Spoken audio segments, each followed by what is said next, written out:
telephone lines, and also basically give those of you a chance in the live audience to pose any questions or comments to Dr. Clarke about his discussion today. That discussion, again, from the last chapter or forthcoming book, which is now in pamphlet form, called Can African People Save Themselves? Let us welcome back Dr. John Henrik Clarke in the Talking Drum. WLIB, New York. Dr. Clarke, when you were talking a few moments ago, I guess when you touched on the issue of knowing our history, being in this particular month of Black History Month, which of course was initiated by Dr. Carter G. Woodson, I've heard some people from time to time have a criticism about this being one of the shortest months of the year and winding up being that month, but I don't think that Dr. Carter G. Woodson had in mind that we were only going to study our history in 1 month of the year when he initiated Negro History Week some years ago. Your thoughts about this issue of our history being studied all year round as a part of our natural way of life? Well, I've been an advocate of all the year round, all along. Dr. Woodson, because Abraham Lincoln's birthday comes in February, and so is Frederick Douglass's, he wanted to have a week, really, embracing those two birthdays. He wasn't precise about when Lincoln was born or Douglas, because they wasn't too precise about it themselves. But I think the idea was good, and the idea of the week set the month in motion. I think history is a consistent thing like living, and we should have history at our breakfast tables and have it at home in our churches. I would replace history with the Sunday school lessons, and instead of having Sunday school lessons, I'd have little printed lessons on history. All these social organizations and fraternities and sororities, instead of all this stupid initiation and sororities and fraternities go through, you get in based on how much you know about history. And if you want to get into, tell me about Queen Nzinga and her battles with the Portuguese. Tell me about a king named Shamba Balongongo in the Congo, who, after they drove out the Portuguese, he took the Congo to its golden age. Tell me, what is a golden age? Name 5 books about Shamba Balongongo. The rumor is that, and the assumption that Chaka, the greatest of the Zulu warriors, fought white people. Do you know that most people got the information wrong? Chaka fought no white people at all. He fought other blacks in order to consolidate South Africa to save it from the whites. We get so many things wrong so easily because we don't read. Don't read the book, we don't read a book on the subject. We call this cocktail history. You know, your undergraduate degree is one cocktail, and your graduate degree is the second cocktail. You graduate, your PhD is the third cocktail, then you know everything. And he read one book. You're listening to WLIB New York. We continue in the Talking Drum with Dr. John Henrik Clarke. The series again, Can African People Save Themselves?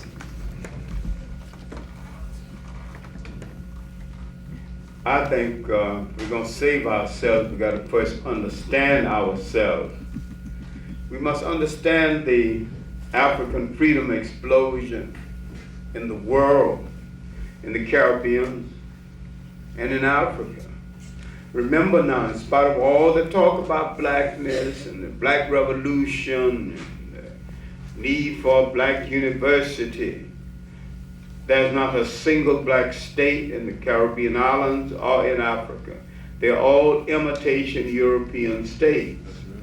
We must bring into being the role model of an African state based on African values and African tradition. Our enemy fears a people with a value system more than they fear a people with an army. And when a people destroy your value system, they destroy something among you more valuable than your defense system. We have to regain our value system. People must say, I don't do that because we're just not that kind of people. They say. And mean it. We have to restore some of the things we had in this country, in Africa, and in the Caribbean islands. The fact that everybody looked after everybody. If you understand that, it was kind of a community enterprise. He was this little child, he hadn't got his clothes fastened. Everybody's concerned about it. Until he gets to get himself straightened out and somebody wipes his nose and, you know, and they tell his mother's kid was out here unkept. Who was responsible? Whole community zeroing in on a single little item by a little child who didn't have the clothes button. That was humanity. Now we say, touch my child, I'll kill you. I mean, he should be touched. We have to get back to the point where everybody's concerned with everybody. Now you're coming. And we might have to have a block by block organization. We see a stranger in the block, say, hey, what you doing here? He might bother somebody he ain't got no business bother. If he's seeing a lady in the block, ask the lady, is he straight or not? No. Who is he? It seems like interference with your privacy, but we got along a little better when people cared enough to interfere sometime, because sometimes your privacy needs to be interfered with to your benefit. So to save ourselves, we must get back some of the old community values we used to have. I came from a family of 9 children. I was never at home when a child was born, because on the eve of a birth, one of the neighbors took the children and kept them until the birth was over. Nobody asked them to do it. They just did it. In the neighborhood, if there's a feud between 2 ladies, if there's a serious illness, the feud is off. And the lady she's been feuding with starts bringing her soup. And once she's well again and on her feet, then the feud starts back again.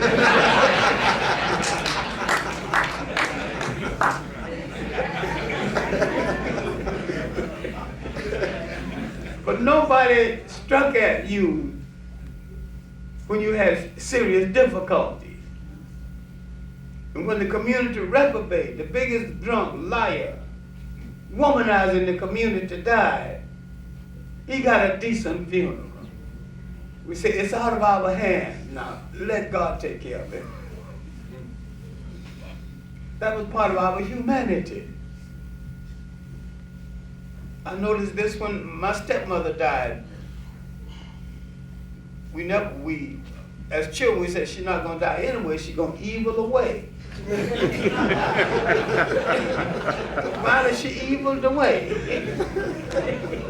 Went down to the funeral, everybody singing her favorite song, that she cannot be replaced.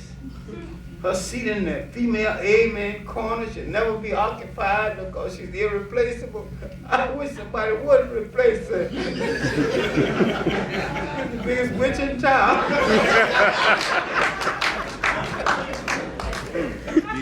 But she's dead now, so nobody's thinking about how hard she used to whip me. It's all over now. It's forgiven. Then having studied African culture on the spot, and having studied the culture in New Orleans, the backwoods of Alabama, I know that we are beautiful people. We've got a lot that we can use to save ourselves, but we've thrown so much away. We need to regain. There was no such thing as an invitation to a wedding. It was assumed that the community is invited. So the community came. It was assumed you're going to bake a cake. So you bake a cake, there was too much cake. But everybody had plenty of cake and some to take home. And nobody got hurt. And sometimes there's some confusion as to who's going to fix what. Then everybody fixed and it was too much, and so everybody took some home. But the bride and the groom didn't pay the money. No, weddings cost thousands of dollars. It cost nothing. That was our humanity. We have to get it back again. In this country, the Caribbean islands, in Africa. Then we have to stop telling lies about each other and our respective development. The Caribbean islands, you've had a majority. In Africa, you've had a majority. There were certain things expected of them that they have not delivered. We in this country could not have delivered the state. No matter how wise we were, we could not have delivered the state against the odds that we have always had arrayed against us. We expected Africans who had enough number to gain control over the state apparatus. And that hasn't been done because too many people have been imitating the concept of government as laid down by their former colonial masters. We have to free ourselves from this period of imitation. We've had a generation of imitations. We have not looked back creatively. This is why we have not successfully looked forward. Had the members of the Civil Rights Movement looked back at that 19th century, that was 10 times more radical than they were. Sure. They could have built the 20th century. That's right. They didn't look back to their foundation. So that right. they could build for the future because they didn't know the past. And ultimately they end up betraying each other. We have to look both ways, but we cannot ignore history. We cannot ignore that clock that we need to tell our time of day. And people who came before. We cannot ignore the fact in the 19th century we produced ministers 10 times more radical than Martin Luther King, Henry Holland Garner, Rangel Ward, these men around Douglas. And at the end of the century, Bishop Henry McNeil Turner. That's way back.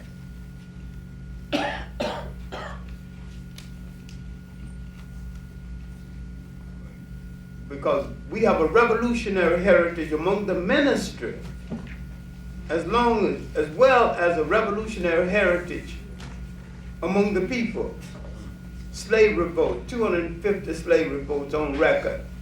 We had the most successful slave revolts in the Caribbean islands, because in the Caribbean islands they could maintain a cultural continuity, an African cultural continuity. They wasn't broken up so often. Slaves were bought in large lots and they generally kept the lots together. The slave master thought they could work them better that way. They were right, but they forgot one thing. They could revolt better that way. That's right. Because they kept their language together. They kept their drum together. They kept their habits and their custom together. This is why the first clear nationalist in the Western world, would appear. He would come from Jamaica, but he was sold to a plantation in Haiti. Bookman. He called for a black heaven and said if he found a slave master at the pearly gate, he gonna slay him right in front of the angel gate.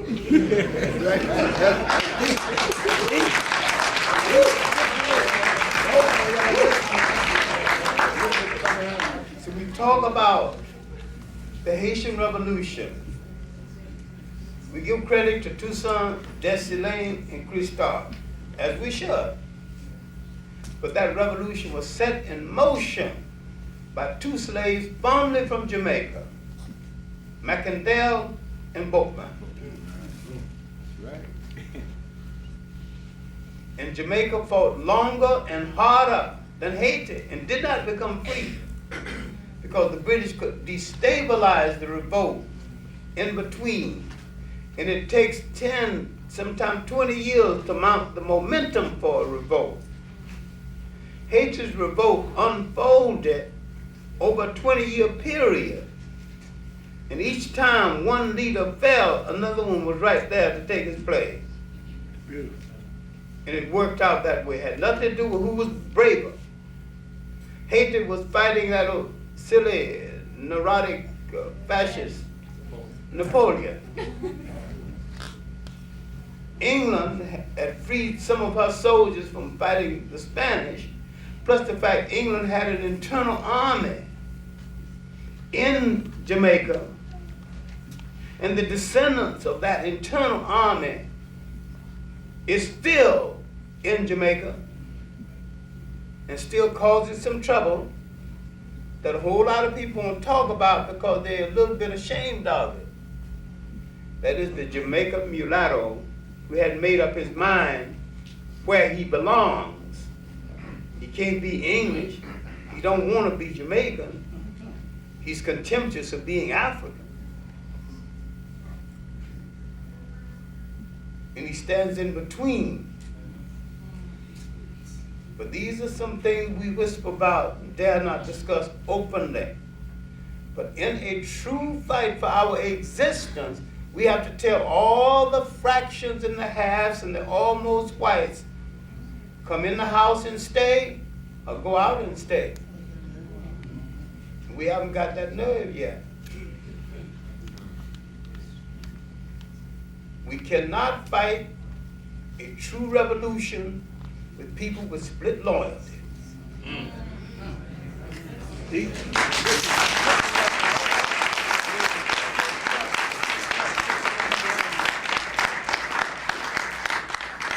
either have to be for our cause or against it.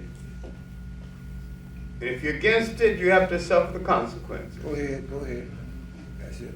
We might have to start dealing with the so-called black conservatives. Here, we have to deal with the bastardized mind as against the physical bastard. We must deal with the mental bastard. We must deal with who are black and loyal to whites to the extent that they will betray us.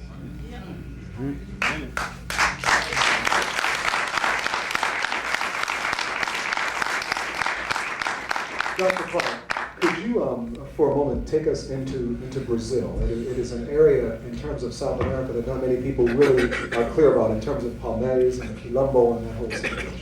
No, Brazil was the great human laboratory during the period of slavery and after it, because, see, when the Pope said to Spain and Portugal, you take the East and you take the West, and you two Catholic nations stop fighting among yourselves, Spain got more than its share. Then when Portugal approached the Pope, the Treaty of Tordesillas, 1493, gave Portugal, Brazil. Brazil was so big the Portuguese couldn't manage it. Then there were two Portuguese slave trades, one supplying Brazil, and one supplying the general Portuguese slave trade. Brazil was so big, many Africans in Brazil bypassed the auction block and went straight to the forest and the hills. Were never slaves. See, and here they found two distinct African cities, Palmares and Bahia. Palmares lasted about 110 years. And another thing, the Portuguese scraped the human barrel. Took the poor Portuguese, the wretched of Portugal, the wretched of the whites. And when they got there and announced to these wretched people who hadn't been treated too well in Portugal, all of this is for the mother country. And they said, the hell with the mother country, this is for me.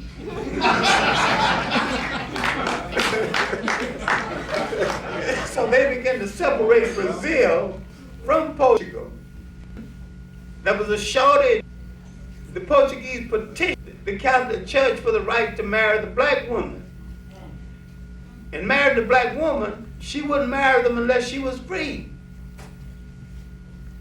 So you have the beginning of a free black woman, then she connived to free certain members of her family. Then convinced the Portuguese that you're going into the hinterland, you got labor. The only way you can control them, you got to free them. So you see the beginning of the Portuguese, the free man in Brazil who would feed the revolts in Palmares and in Bahia. And out of these relationship between the Portuguese man and African woman, two other rulers of Brazil emerged. Pedro I, Pedro II. There's a book by a man named Ramos called The Negroes in Brazil. Worth reading. The best known work on Brazil is by their greatest living writer.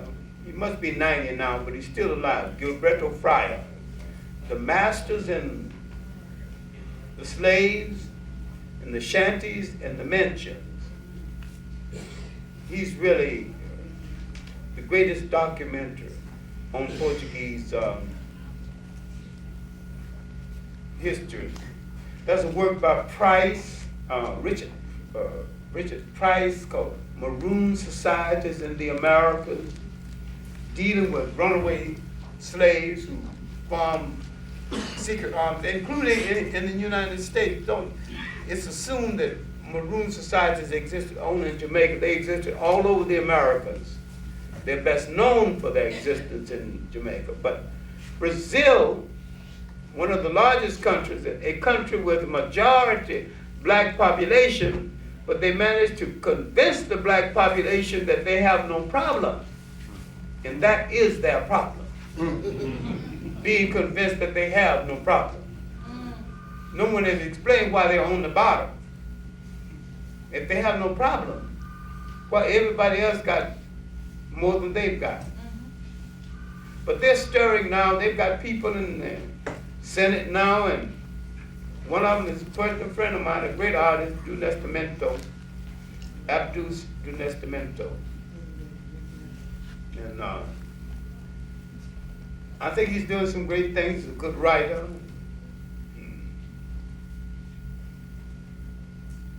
The one item that you might not approve of is that he's married to milk instead of chocolate.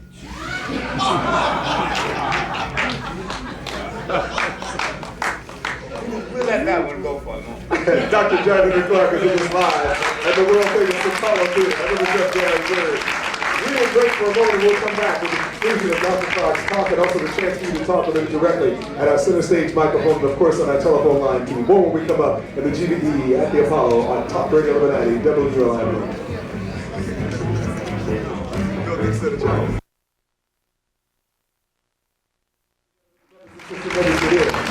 Great crowd. Good to have you with us on 125th Street. Quick note, we'd like to actually acknowledge the presence of the students from the Liberty Partnerships Program at Orange County Community College, Newburgh Extension. We are pleased to have them here today. Let's give them a big round of applause. It's good to have students, of course, with us, especially during this kind of time period as well. Also, an announcement, the Grand Council of Guardians is presenting a Gift of Life blood drive. This is going to be happening on March 9th between 10 and 4 p.m. in the press room at 1 Police Plaza on the second floor. Due to the demand of rare blood traits that are found uniquely in the African American community, the Greater New York Blood Bank has made an urgent appeal to the Grand Council of Guardians to solicit donors from the membership. Again, all uniform and civilian members, family members also who give blood will receive half-price entry to the NYCPD Guardians Association Oldies but Goodies Night over at the Mark Ballroom. There will be more details to follow, but again, keep that in mind, March 9th, 10 to 4, the press room, 1 Police Plaza, a Gift of Life blood drive. We continue with our talking drum during African History Month. Our guest today, Dr. John Henrik Clarke, who concludes in the last few moments before we begin to take your telephone calls and talk with you directly on his lecture, Can African People Save Themselves? Dr. John Henrik Clarke. Thank you very much. We, of course, need to look at Brazil because it is the largest African country outside of Africa. It is the one country in South America where an African can become head of state legitimately without a coup. I mean, if they all voted, they could just vote him in because they got the numbers. It's just a matter of a political awakening. But we also need to look at the rest of South America. Guyana is a part of South America. And look at its background and its revolts. Look at the so-called Bush Negro revolts in Suriname. All these things were well written about and well documented. Because I read so many books being self-educated, see, self-educated mean formally educated people read what the professors tell them to read. I read all of that in the book the professors tell them not to read because they're dangerous. All the more reason why I would read them. So a good self-directed education is far better than some formal education. Now, I'm not telling anybody not to go to school by all means. If you can get 2 PhDs, get it. It's just an academic passport. It's a work passport, and it makes things better for you. And you don't have to have any sense, but you throw but if you throw up a certificate up that's a PhD, you got the job. In some cases. So I'm not knocking it, but I'm telling you it's not essential to having great information. Because the people who set in motion this inquiry into our history were people with the minimum of formal education. J. Rogers didn't finish high school, and he did more work on the black personality and human history than any man who ever lived. Go ahead, bro. I told you. Charles C. Seifert, another one, from Antigua. Of course, Jamaica, a lot of Jamaicans don't know that J. Rogers was Jamaican.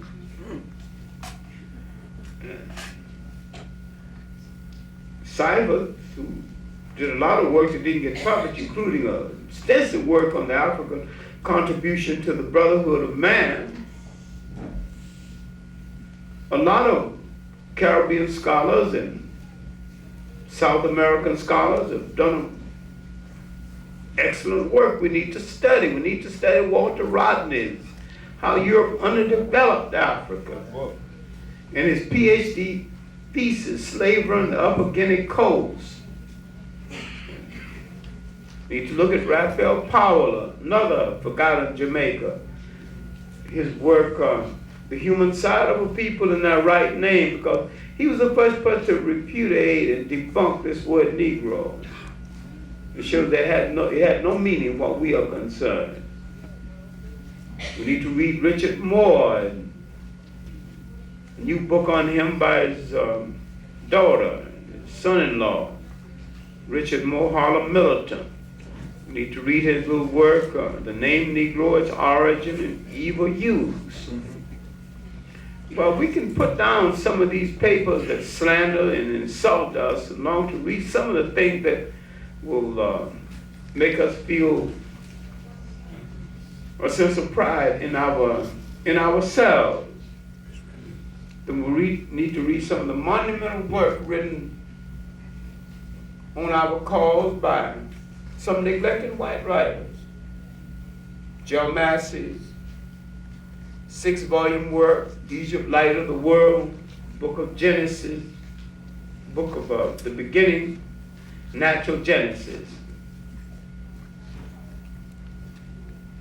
Long before Bonnell's work called Black Athena, there were pioneer black writers doing the same thing. Nobody paid the slightest bit of attention to it.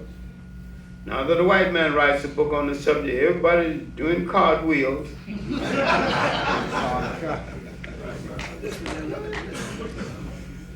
He takes a lot of his information from Dr. Ben. You read his work, but you don't read Dr. Ben, who he took the work from. If you think I'm scolding you, you're right. That's good, you need to be scolded. You really need to read our writers, read all good writers. But you start with our writers. They pay rent. Tom Edison don't make no exceptions. He's a writer. I'm gonna let him use his rights free of charge. No such thing. But take a little time and pay a little attention to what I'm doing. And all this talk about Malcolm X, and if you forgive the modesty, I did a halfway decent anthology 20 years ago that now has been reissued. The situation hasn't been changed. I didn't feel called on to change a word of it, because what I said then is still true. Would appreciate it if you read that. You know, I got old beat up brownstone, but I still pay mortgages and water. Would appreciate your patronage. Dr. Clarke, what's the schedule for the book that you mentioned, which is coming out again? Well, he said May or June. It's the African World Press. He's also bringing out a book of the lectures of Dr. Ben and I delivered in London, New Dimensions of African World History. We've added material to it over and above the lectures, and that's supposed to be ready in February. Now he said March. And of all things, a lot of people don't know, I used to be a poet too, so thanks to a lady from Barbados who lent me $360, I had a book of poetry published in 1948 that's now going to be reissued. The early poetry of John Henrik Clarke. That's supposed to be out in March also. So I'm going to have a lot of books in my 3 books on Harlem in the process of being ready to come out again. Harlem Voices from the Soul of Black America, Harlem USA, Harlem, a Community in Transition. So when you see them, and if your pocketbook is disposed to give me a hearing, I'd appreciate it. And Go ahead and jump on. Let us really express our appreciation for Dr. John Henrik Clarke today, live from the world famous Apollo Theater. Certainly one of our celebrating audience today. We will begin taking some telephone calls first. We have some people who have been holding on the telephone for quite a while now. We'll take those calls and then move into our live audience. If you have questions or comments for Dr. Clarke, you can line up at our center stage area microphone with whatever comments you'd like to share with him today. We'll start first with our telephone calls though right now, 692-9542 and 1-800-332-1023. You're listening to Talk Radio 1190 WLIV. I'm Amitabh Gary Bird. This is the GBD Live at the Apollo. Good afternoon. Hello? Yes, good afternoon. Yes, how you doing? How you doing, Dr. Clarke? Fine. I appreciate you naming those books about what to get, what to read, and if you keep it up. And also, I'd like to ask, did you say, I don't know if you or Dr. Ben, one of y'all said that there were people before Adam and Eve, and if it were, if you know anything about it, what book could I get for that Well, information? I didn't say it, but it's true. And what book, what can I find that information? Any book on the origin of man will trace that. You can get Dr. Leakey's work, and Dr. Leakey's son's work called Origins, Robert Leakey. And every time I mention that, it's hard for people that I say it to. It's hard, and then what I want to be able to do is to pinpoint that information. Well, you can pinpoint it in these books. Dr. Leakey's African, the Evolution of Man, and in John Jackson's Introduction to African Civilization, his chapter on the origin of man. Now, if the Adam and Eve story is true, mankind is about 6,000 years old. Now, what are we going to do with the information that proves that in Ethiopia alone, functioning mankind is about 5 million years old? To the caller. Thank you, caller. Talk Radio WLIV here at GBD Live at the Apollo with Dr. John Henrik Clarke. Go right ahead, please. Yes, good afternoon. Hello, you're in the air. Go right ahead, please. Gary? Yes, what's that? Good morning, Brother Gary. And Dr. Clarke, there's one thing that I very rarely, if ever hear any of our historians talk about, and that is the amount and numbers of estimated Africans being eliminated from the planet, and the amount of Europeans that have been killed among themselves. I heard it once said that there was an estimated 100 million Europeans killed among themselves since they've been keeping records. And an estimated 300 million of us. I'd like Dr. Clarke, to speak to that. And one other thing, what did we do when the Europeans en masse invade Africa for the natural mineral resources? And what are we to do? And what is our people in the Western world going to do about loyalty then? And where would their loyalty lie then? You're speaking from a military perspective. That's right. I understand. All right, thank you.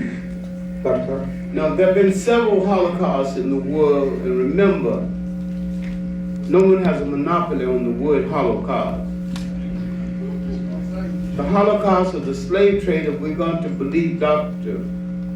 Du Bois's work, the suppression of the African slave trade to the United States, his estimation is from 60 to 100 million. There have been new estimations since then, using more scientific data, especially by young Nigerian historian Nkora, and he said that it could have been 200 million. And he's gone through the ship's logs and how many was taken out and how many was delivered. So his estimation is close to right. Between World War I and World War II, close to 2 million Europeans were killed at the hands of Europeans. Now, since colonialism, after so-called slavery, I maintain that slavery is still with us. That was transformed but not eliminated. In the Congo alone, they must have killed 25 million or more, and that at least 50 million Africans died in the colonial system, not including those who died from starvation and deprivation. I maintain that Europe's impact on the world has been an act of protracted murder, and it still is. Thank you for the call. The second question, of course, dealt with the issue of European invasion of Africa. We might want to call it part 2 or something, Dr. Clarke, but he's posing what happens in the modern age if we ultimately see a military invasion of the sort occurring right now in Iraq and Kuwait, occurring in Africa at this time. What happens to the loyalties of African Americans here? I anticipate before they give up the great mineral wealth of Africa, especially Southern Africa, they will invade Africa using black troops. And I maintain that some of these black troops will be reluctant and some of them will kill Africans. And I say that this is an internal tragedy within our community. We better start dealing with it. We better start dealing with soon. Who is loyal to who? Because if this country turns on an African in Africa, we should not let him ever walk the earth in peace. Amen to that. Dr. Clarke, just maybe put an exclamation point on that in relationship to the initial conference that occurred, I think around 1884, where the colonial forces actually got together, had a meeting, and decided on how to carve up Africa. It's not a well-acknowledged piece of history within the educational system, but can you just briefly... That's what Garrett's talking about is the Petition of Africa, the so-called Scramble for Africa. When a degenerate king, Leopold, needed some money to support the various houses of prostitution that he frequented, and his insatiable taste for women in finery, needed more money than the state could furnish him. Called a conference and see what part of Africa he could get. He was helped by Stanley, or the so-called Stanley Livingstone fame. Now, if you believe the whole story about Stanley looking for Livingstone, then don't be my guest, because Livingstone wasn't lost. And when Stanley found Livingstone stole told Stanley to get lost. He went up in that Africa and hooked up with some lush and plush African lady, and he was happy. He had found a black paradise.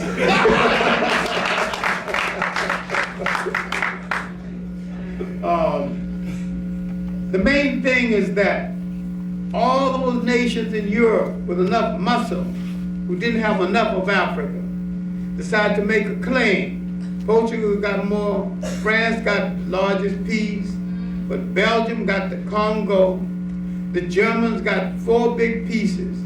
Tanganyika, that's what they call it, Southwest Africa, now Namibia, the Cameroons and Togo. Well, they literally split up Africa to themselves, and they had no part of Africa was left free. Liberia has always been an American colony and still is. Ethiopia was so under the persuasion of the West that you could not successfully call Ethiopia independent at that time. Not thoroughly independent now. But the idea was to keep the wealth of Africa under Western control. And that little drama in the sand right now is to keep that area of the world under Western control. And the confusion is that the people of that area, because of their oil and their riches, got associate membership in the white club. They think they're full members in the club. And they were slave traders too. For 1,000 years before the Europeans came and started their slave trade, the Arab slave trade lasted 1,000 years. But the brothers who are Muslim don't study Islam, they study Arabism. And they're not Muslim, they're Arabists. But they won't deal with this. We're live, the world famous Apollo Theater with Dr. Henrik Clarke. We'll take a break, and then we'll come back with you inside the live audience and your questions and comments right after this in the GBE from Talk Radio WLIV.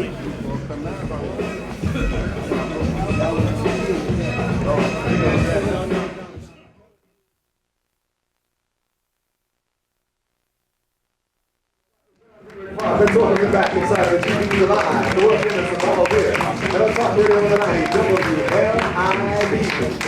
Hey, moving into your telephone calls just a few moments away, and of course giving some final opportunities for our guests in the live audience to talk directly with Dr. Clarke today as well. Greetings, brother. Your question or comment for Dr. Clarke? I have a question. I'd like just a clarification.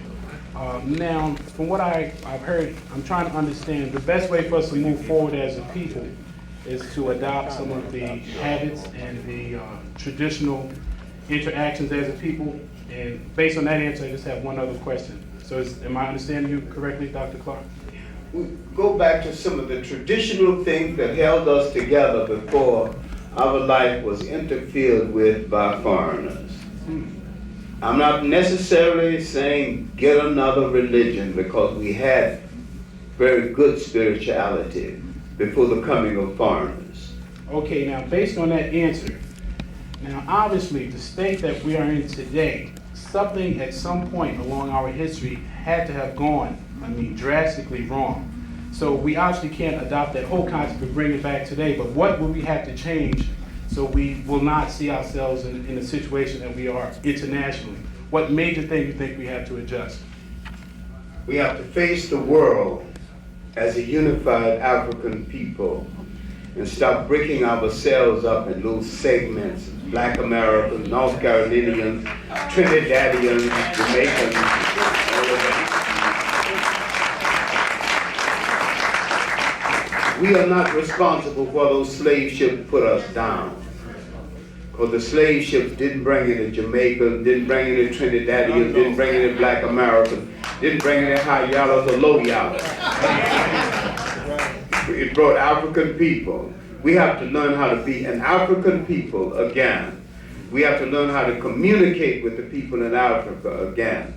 And the Africans have to, especially the European educated Africans or the missionary educated Africans, have to start being African again and not an imitation of Europe created by missionaries. And that would bring us to the greatness that we once held. that will introduce again the possibility we cannot reconstitute any society in total, but we can reclaim the spirit of it. I just want Move from that point. one other brief question. Now, do we have enough time? Because, I mean, the bombs that we have in existence, will man destroy himself before we regain that? And that's my last question. Take the time. Stop making excuses. Thank you, brother. WYB, we're live in Apollo. Yeah, Brother John Henrik Clarke, I respect your work and respect your mind, you know.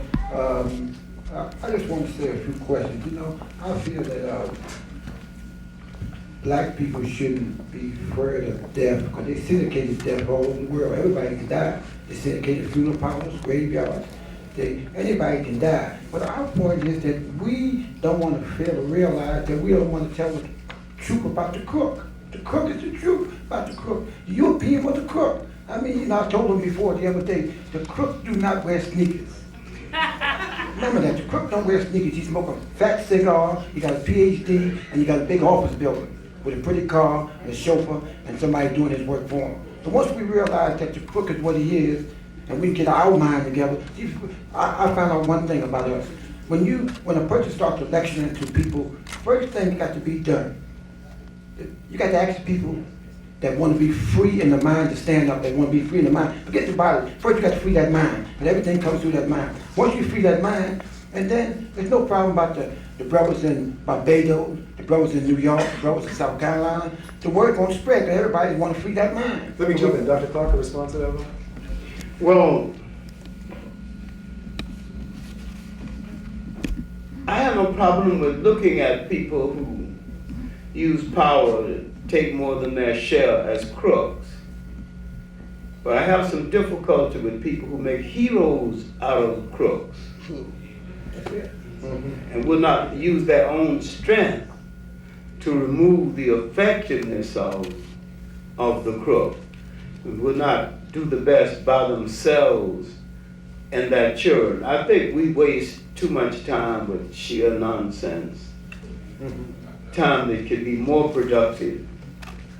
We waste enough energy on the dance floor to build 10 cities. Let's go right to our live audience. Let's move on. Right ahead. Your question or comment for Dr. Clarke. Very quickly, please. Time is running. I have said that a Chinese can have a PhD, but if you know anything about Chinese history or culture or language, he would not be considered educated. An Englishman can have a PhD, but if you know anything about English or English culture, he would not be considered educated.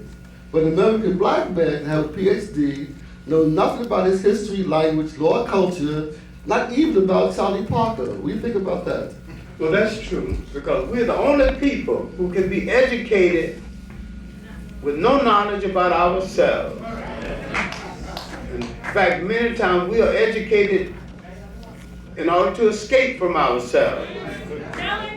We have to reverse the picture. I don't think you're truly educated unless you know your people's philosophy, people's folklore, know their history before slavery, and know their history as a consequence of slavery. And if you got that kind of education, the PhD is not essential to your education. We have a young man with a question. What can we do now? We can unite right now, and we can stop telling lies on each other, we can stop fighting each other, and we can realize that we're up against the most evil monster the world has ever known.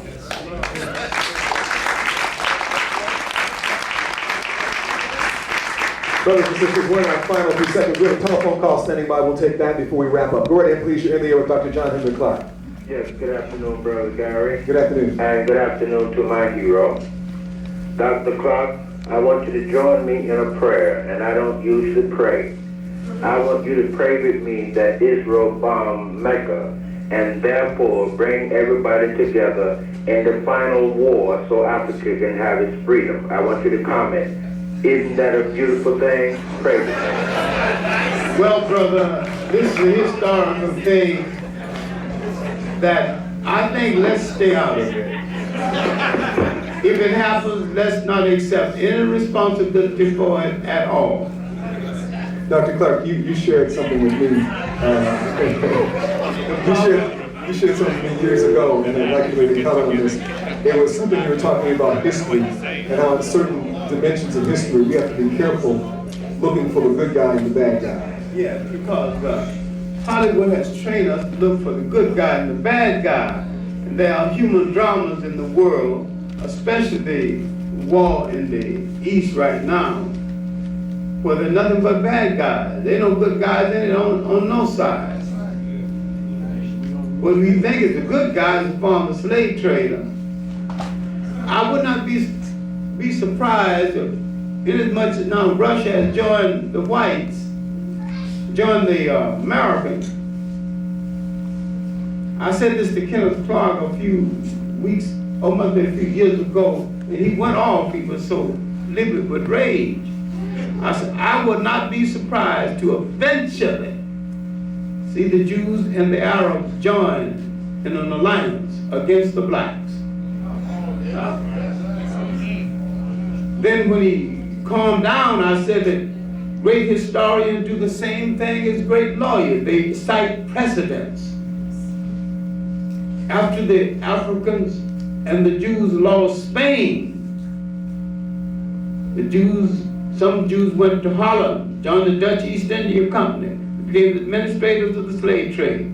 Many of the Arabs went back to Africa and reinforced the Arab slave trade. That's my precedent. It has already happened. Dr. John Henrik Clarke, let us thank him for joining us and for talking to us today from the world-famous Apollo Theater.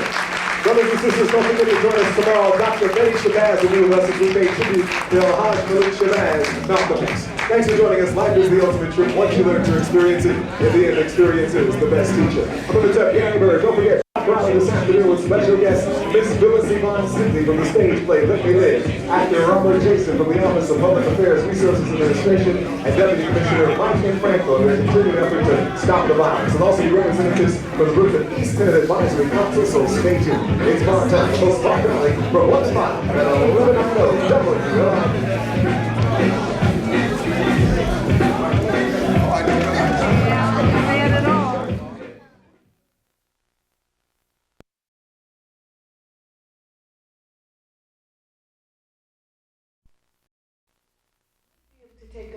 I don't know how much time we have until our interview begins with, I think the Purnell family is in the back, and Reverend Sharpton will be with us on the telephone. I think we might have a few minutes before that to speak on whatever's on your mind. If the microphones are here, are they up yet? Not. Yes. Is there one? Yes? Yes. All right. This is the day of Malcolm's anniversary of Malcolm's murder. It is also the first day of the rest of our lives. Anything you would like to speak on, my African family, please come right up. Good morning, Sister. Good morning. I'd like to say to Malcolm a poem that I wrote. He was so beautiful and so much more than just black. The sun was not reflected in his blackness. His skin was somewhat fair. White ancestry whispered through his features and fought for recognition in his hair. And yet, he was so beautiful and so much more than just black. Thank you. That's a good point. Our blackness is an integral part of us. I mean, it has to do with our spirit, but we are more than just that. We are much more than that. And that is, I'm glad, that's a bit of creativity, and she put it onto someone who has brought us guidance and inspiration. I remember not the first time, but when I first heard of Malcolm, I was kind of scared what he was saying. I really was. I said, I was in show business. I said, But in that fear, there was something else, because he caught me. You know, he made me stop and think. And the more I listened, the more I said, the more he made me slow down and listen and begin to think. And whenever I'd see him on television, it was a passion, you know. At that time, we had our people speaking so much truth. We pushed lies out. You know, we upset the system just by speaking truth. Can you imagine? And then when they wanted us to change, they sort of seduced us into giving us jobs, giving us things, now you have it, now cool out, relax. And as I said, we started to relax.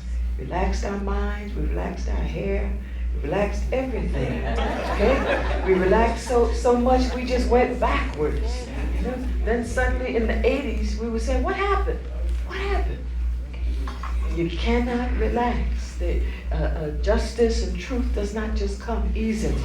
It's something you have to constantly work at, because it is something that a lot of people grow fat when there is no justice. A lot of people grow rich when there is no justice, on injustice. And we, as the oldest people who created value systems, have to hold those value systems, because that is what will keep us alive. You see what's happening with all these great folk around the world, destroying the world. Good morning, brother man. Good morning, Emil. How are you? Fine. Good morning, fine. This morning I was walking down the street, and I looked at the headlines of the Post, which I don't read, and it was very disturbing. They had that the GIs, they were in fear of dying. They had one over there, and that's really disturbing me very much, you know. And I have a cousin over there, and really, it's very sad. And I think that we should come out today at 3 o'clock and support the, the GIs. They stayed out from today at 3 o'clock in a rally. Support the GIs. Yes, not the war. Not the war. No. And that's a paradox in a way. Yes. We support their coming home. Right, that's correct. We support their stopping this war. Right. Thank you And for that. And I understand that feeling, that sorrow that you have. Because the best of our men will be dead over there. Our best of the men, like the educated ones. Yeah. And it's a shame, really. It is. But we have to create an alternate. See, those brothers ran into the service because they had thought that they had no place else to go. Right. And where are our institutions which give them guidance? It hurts me walking down the street, see all the young brothers, standing on the street. It does. If we were organized, we would have some place where they could go. They would want to go. They're being trained and giving something to the community. That should inspire us to creativity. Well, I think the churches should get more involved. The churches should get more involved in helping our young brothers and sisters out there, you know? Yes. It should. Right. What can you do today to help? What I make a lot of today and informing people to come out, the young people to come out today, yes. That's good. But we have to start some kind of organization. Structure is what we need. Structure. Thank you very much for that, brother. Thank you. Any other comments? I know things are on your mind sitting here, sitting back. Good morning. Good morning, Brother Ozzy. I wanted to say something, I heard the brother just now make the reference of getting out there. Yes. So funny that we allow other ethnic groups to do things to us, and we're so crisis oriented. It shouldn't be that we have to get on a microphone. I was so proud and honored when I seen the Haitians, just one phone call, and they blocked that street up, across the bridge. All we have to do is do the same thing. If Charleston calls us, Carson calls us, let's get out there. I think the next call should be March 18th or 19th. I'll know by Monday. Albany, New York, because as you just mentioned, there's no place for our youth to go. The governor has cut out every single thing for the black community. And we should get up there at least just to show our presence, let them know that we as blacks know what he's trying to do. And I have made my commitments that I'm gonna have as many off-duty black police officers to come out and be the marshals and talk to those police so they don't realize those people. Great. We need to see you. That's very inspirational, the off-duty black police officers. We need to see more of them. We hear too much about those who are cooperating with this system of oppression. This is the time for us to put on our marching boots, you know that, and keep them on. Go to bed with your boots on. You understand? Because there's so much happening. We have gotten out of the habit of moving. Some of us have now. Some people here I see at different places, at rallies, at meetings, at organizations. They're organizing and doing things, and I don't want it to come in our minds right now and press us that we are not a people who have done this before. Throughout the years, we have been in the streets by the millions. Okay? This is nothing that we haven't done before. We just have to start it again. But come out with plan, with organization, with strategy. and also, as I think Brother Maddox said the other day, with our leadership in one place, creating the plan and the strategy, and the soldiers doing what soldiers do. The generals do what they do, the soldiers do what they do. Together, there's victory. And we must begin to organize some more in that way. If you'd like to call in this morning, we would like to hear your thoughts also. The numbers here are 692-9542, 692-9542, or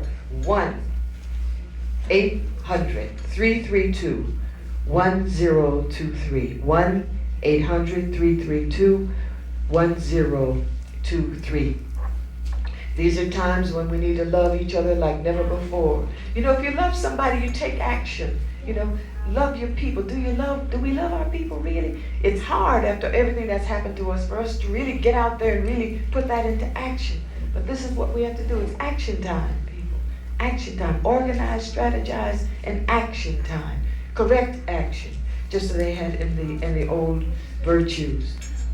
Brother Malcolm taught us a lot. Who here, I think everybody is old enough to have seen Malcolm. Let me see him. Did you all meet Malcolm? Did you all see Malcolm? Let me see the hands. Did you? Where did you? Come up, brother, to the microphone. Tell us when you saw him. Would you like to come to the microphone, brother man? No. Sister, would you like to come and tell us about when you saw Malcolm? Anyone here? Yes, brother. Come right on up. It's important. When you first saw Malcolm, that feeling that you got, that he gave you. Yeah, I saw Malcolm when he actually came to New York about 1956. My grandfather was the manager of what we used to call the Wayside Casino, Yes. which was the Garvey Club before that. And today it's the Mosque on 116th Street. And That's where the Garvey Club used to be. Right.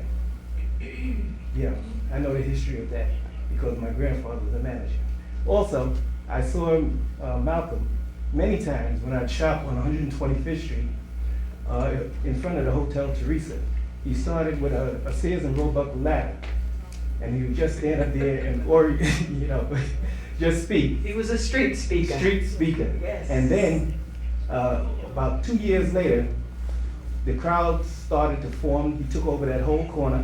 And then they built him a wooden platform. See? And on that wooden platform, as we all know, Dr. Ben used to sit there in the back and just listen to Malcolm. Dr. Ben did? Dr. Ben did.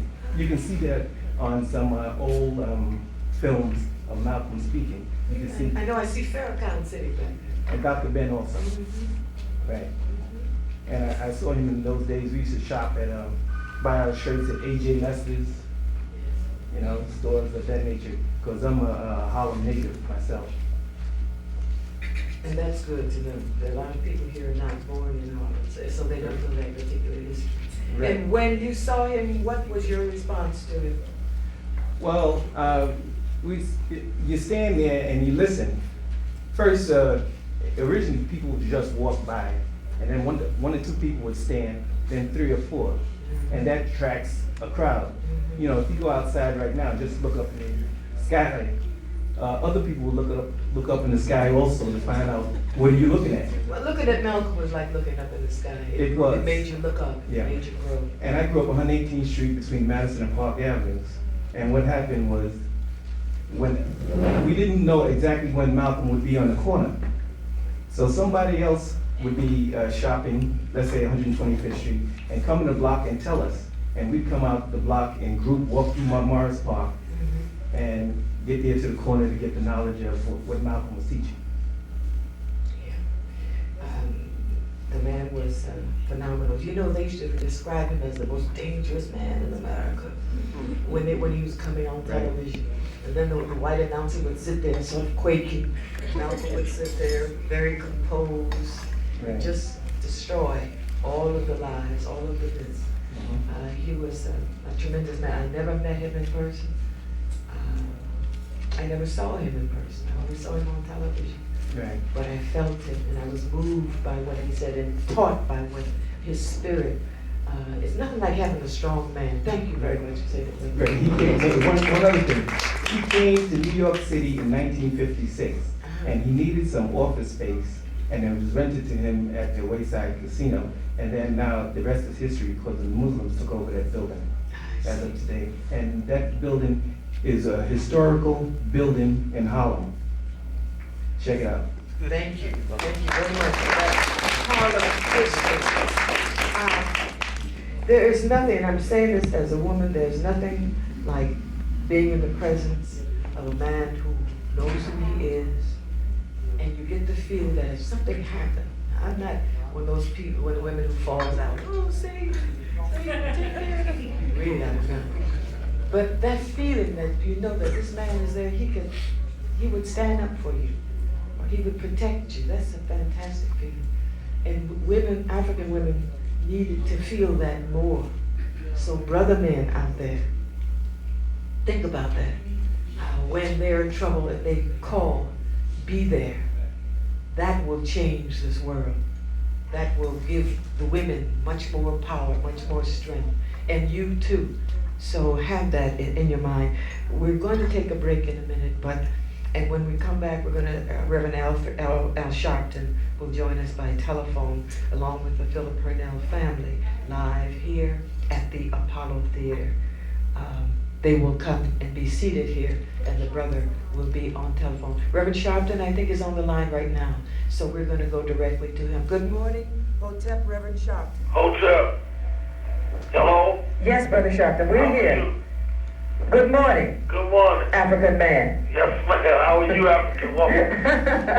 I'm fine. It's good to talk with you as usual. Good to talk to you. Uh-huh. The Purnell family, I believe, is here in the back of the theater.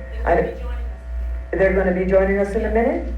Okay. Reverend Sharpton, please tell us what's on your mind. What is happening? Well, I'm here in San Francisco, California, because today at Berkeley, both of the Omegas and the Alphas, both black sororities, have brought us in to deal with the Persian Gulf situation.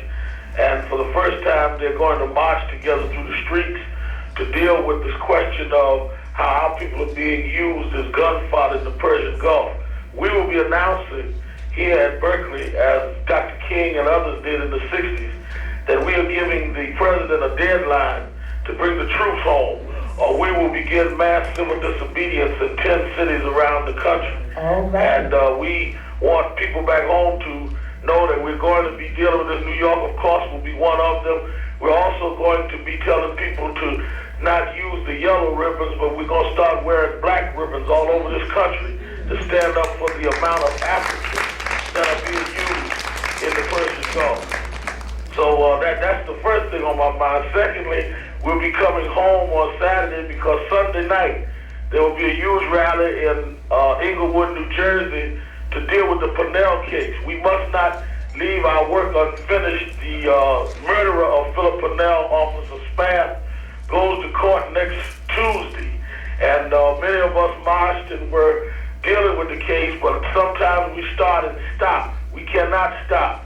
So we want everyone to meet the Purnell family. We've got all of the leadership of New Jersey will be there to speak, and Mr. Purnell and others can give the details on where, but I'll be coming back in to join them Sunday night, so we're ready to deal with the murderer of Philip Purnell there in Bergen County, New Jersey on Sunday night. It is foolish to me for our people to be fighting people that have done nothing to us, and then people that shoot our children in the back. We can't show up and fight them, but we can pack our bags and go miles around the world to fight for our masters and can't even fight for our children. You're on point as usual, Reverend Sharpton. We will be speaking with the Purnell family here, but it's interesting to me you said the Alpha and Omega. Yeah, this is the first time. Together. Yeah, both times, both groups have come together for the first time, and it is shaking up a lot of the so-called white leftists out here who've been meeting and talking with us, because we told them our position is different than theirs. We are not just for peace in some peripheral way. We want our children home because there's nothing in this war that has to do with African people. South Africa. They exploit us in the United States. So it's time for us to stop this. If they want to have a war, have it without us, but bring our children home. And if white folks want to have a war, they can have a war. But we have nothing to do with it, and we're going to hang black ribbons all over America to symbolize that. The rich get rich and the poor get poor. Yes, ma'am. Yes, Reverend Sharpton, thank you so much. The All right, Purnell take family's care. here, and we're going to speak with them. And we need to see you soon. I'll be here Sunday to be at Inglewood. I hope everyone comes out and support the Purnell. Thank you. All right. We're going to take a break for news. We'll be back in just a minute. Buenos dias. Oh, it's always good here.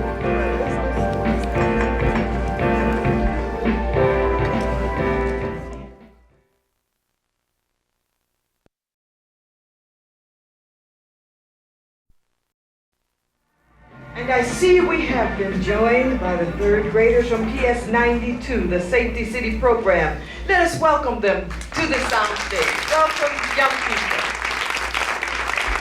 Good to see you. Good to see you here. Come to hear part of our story. Let me read you some words from Langston Hughes. What happened to a dream deferred? What happens? Does it dry up like a raisin in the sun, or fester like a sore and then run? Does it stink like rotten meat, or crust and sugar over like a syrupy sweet? Maybe it just sags like a heavy load. Or does it explode? Does the justice dream explode? We have here the Purnell family. They have been victims of this injustice, the deferred dream. Let us please, family, welcome them to the stage.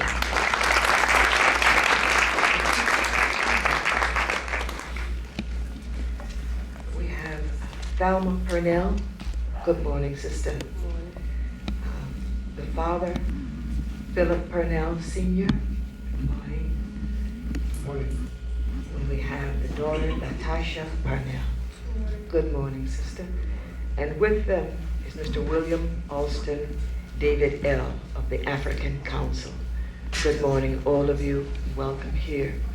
Reverend Sharpton spoke of an event that's going to be taking place in New Jersey. And if you could tell us about that, and tell us also, how are you doing? We know this has to be a terrible strain on you over this long period of time. What has been happening in your lives? Well, like April 10th of last year, that my son was like brutally murdered by the people that we paid to protect us.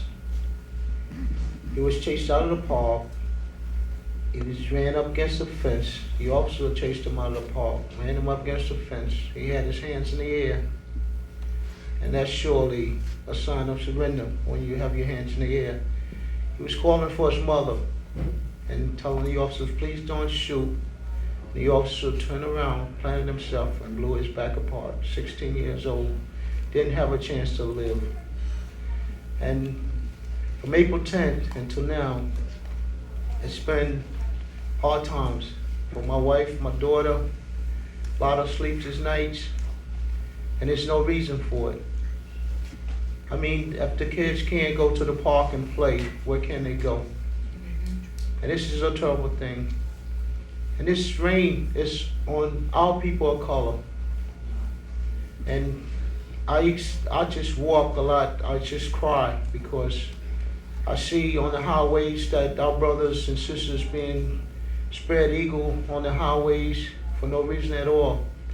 And you ask the officer, like, why did you stop me? He says, you crossed the line, or your lights was out, or like, and then he'll bluntly tell you, like, you know, where you going? You're going the wrong way. You know, it's what it is a harassment on our people of color. And this has got to stop. 400 years ago, they brought us over here in the hull of a slave ship with yokes and chains. And I hurt for that. But we folks say we free. We're still not free. Our people of color, we still in just as much slavery when they brought us over in the hull of the slave ship. It's up to our people that we gotta unite, we gotta get together, and we gotta put an end to this nonsense. Speak with one voice. That was very, very, very moving what you said, brother. Mrs. Parnell, being the mother of the dead youth. Well, being the mother, I go over and over the day before this happened. If I could have did something, or if I could have went down Teaneck Road, or if I could just turn back some of that time, but it's impossible. I know God don't make mistakes, so it's a reason for this. And it's not that because my son was slain, it's to put no inflection on the black young youth. It's because the way that this cop killed him, I'm sure that God put him in a line to stop these police from hurting and harassing our young teenager. And it's up to these parents to listen to the young teenager, because the way this world is now, they don't know which way to go, and if they can't turn to their parents, who are they gonna turn to? Because many, many times, I was open for my son to talk to, but all the time, you can't get next to the heart. You don't know sometimes where the mind and heart is, but you have to take time to listen to these young kids out here, because believe me, they have a lot to say, and I understand that. I really do. And they might be gone to the next moment. I suppose these deaths, these murders, we have to be jarred into action. And so his life was not taken in vain. We must make it right. We must use that to give us courage and direction to get up and move and stand up and speak as a people. When people hear you respect yourself, then they begin to respect you. And this is what we must do. And we thank this young brother for being that, if you will, sacrifice. Now, Natasha, you're his younger sister. How did this affect you? And you and your friends, how do they respond to this? What, my friends? You and your friends. Would you come just a little closer to the microphone? I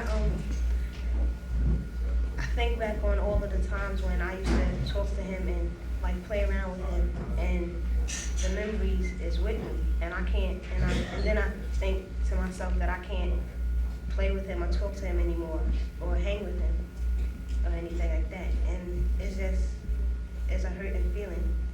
And we have a room at home that we put all my brother's stuff in, and sometimes, and all his pictures, and sometimes I just go in the room and just close the door and just look at his pictures and just sit and just cry. Yeah. I can understand that. Mr. William Austin from the African Council, your group came together around this issue? Yes, Philip and I have been friends for 20 years or so. Excuse me, you're gonna have to turn the mic around to you. Yes, that's right. I live across the street from the family, and being raised under the Honorable Elijah Muhammad and Malcolm and a lot of brothers, and Minister Farrakhan, we as a black people, when things happen to our family, we have a tendency to, avoid the issue by not coming out and supporting each other until it happened to one of us. Well, it hit home when it hit Philip, because my son is 21. And when I sent him off to school, he was having the same problem. So we called for him and told him to come back home. When this death occurred, it was just like it was my son. And that's the way it should feel to every black Afro-American in this country. It could because be their son. It's a matter of time, and the African-American man in America is an endangered species. Why did they have to shoot Philip in the back? These are the questions we ask. And until black people as a whole stand up and say, never again, because the Holocaust was nothing compared to the blacks that died here in America. And this country is our country. we have more rights than anyone because we put the time in. And until we stand up as a whole and say, we are one voice, one people, and never again, and they will back off. That's all we have to do. But all the different organizations around this country must come together, the NACP, the Rainbow Coalition, and join hands with Brother Reverend Al Sharpton, because truly he's a good brother. Because when the African Council was in the stages, they came to us and said, brothers, we support you, and we led 30-some marches on Teaneck.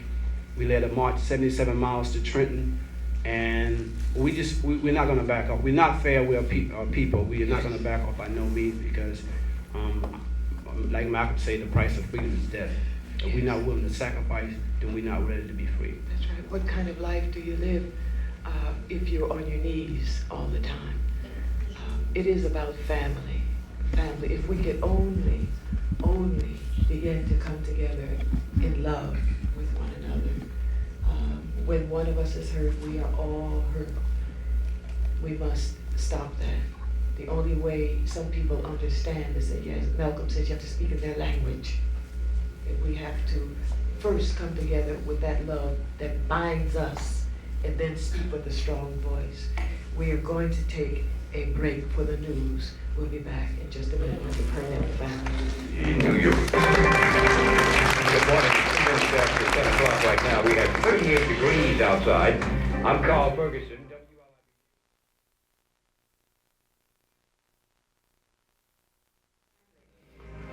Here, talking family business, sharing with one another some of our strengths and our pain. We've come to, you've been invited to join in prayer for justice. The Philip Parnell family needs your support in prayer. Now we are here, we have with us the guest of Parnell family, the family of Philip, 16-year-old youth, I believe, who last year was shot in the back by a policeman as he had his hands raised, asking not to be shot. Again, asking for his mother. He knew the danger that he was in. And so what shall we as a people do about this? He was our son. He was our brother, our older brother, our younger brother. What are we going to do? It's about taking action. And we have the family here with us. They have shared some of their pain, and some of their views and the history with us. What are we going to do? That's the question. We cannot not do anything. We cannot not support them. William Alston David, L, is a member of the African Council. And since this happening, he has begun to organize with other people around this tragedy. Tell us more about what's going to happen, please, on Sunday, February the 21st. Sunday, February 24th at Shiloh AME Church in Inglewood on 129 William Street. We're going to have a prayer rally, prayer for justice for Mr. and Mrs. Vanilla and Natasha, and to bring the family out and say, you know, we need you. We need your support, because we know that this trial is going to be about a year. And right now, Gary Spaff, the PVA, and other associations are taking care of this officer. Mr. and Mrs. Vanell, the family are going through a tremendous burden when it comes to taking care of themselves. Financial burden. Financial, yes. And we don't look and say, look, brother, you know, it's not necessary for him to ask for something. Yes. We should be willing to give. To take care of our family, whether it's in New York, New Jersey, Connecticut, South Carolina, Mississippi, or wherever. We have been abused all over this earth. And I think it's time that we take a stand and go about business as usual and do what we're supposed to do. Shiloh Church, the clergymen in Inglewood are supporting us. Urban Lead, NACP, the Reverend Sharpton and his movement, and some local officials. But at first, they thought we was a bunch of crazy radicals, that's what they call us. And Who called you that? well, a lot of the people in the community call us radicals, but we say, okay, now we see that they join force, so we sometimes have to forgive and say, okay, brother, Sure. we're radicals. Somebody has to be a radical. There were statements going around that we don't like Reverend Al Sharpton. I said, well, if you don't like Reverend Sharpton, then if you would stand up and be a man, then we would need brothers like Reverend Sharpton. And those are the things that we went through as an African council in Teaneck, because it was very difficult. Reverend Sharpton was considered to be an outsider. Well, we didn't actually come to America. You know what I mean? We're outside. We're not outside. We was drug here against our will.